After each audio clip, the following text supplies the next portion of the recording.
વડોદરા શહેરના પરિવાર 4 રસ્તાથી સવિતા હોસ્પિટલ તરફ જતા રસ્તા પર છેલ્લા 1 માસથી ભૂવો પડેલ છે।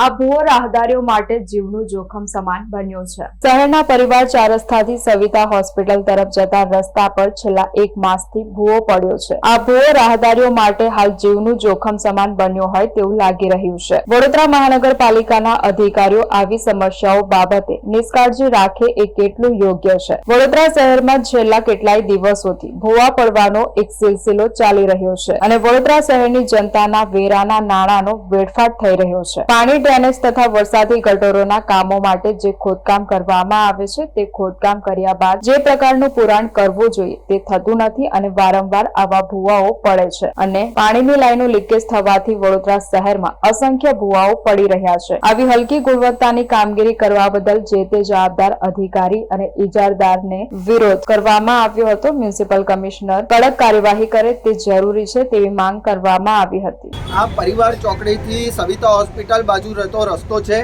અને આ રસ્તા પર તમે જોઈ શકો છો કેટલો મોટો ભૂવો 4.5 ફૂટ ઊંડો ભૂવો પડ્યો છે। આની પહોળાઈ તમે જોશો તો 6 ફૂટની આસપાસ આની પહોળાઈ છે। આટલો મોટો ભૂવો આ વિસ્તારમાં પડ્યો છે। છેલ્લા 1 મહિના જેટલો સમય થઈ ચૂક્યો છે અને આ ભૂવો યથાવત સ્થિતિમાં છે। આજુબાજુ બેરિકેડિંગ કરી દેવાયું છે પણ વડોદરા મહાનગરપાલિકાના અધિકારીઓને શું આ ભૂવો દેખાયો નહીં હોય? તમે બેરિકેડિંગ કર્યું એનો મતલબ તમને ખબર છે કે અહીંયા ભૂવો પડ્યો છે, તો આ ભૂવો પૂરવાની તસદીક અત્યાર સુધી કેમ નથી લેવામાં આવી?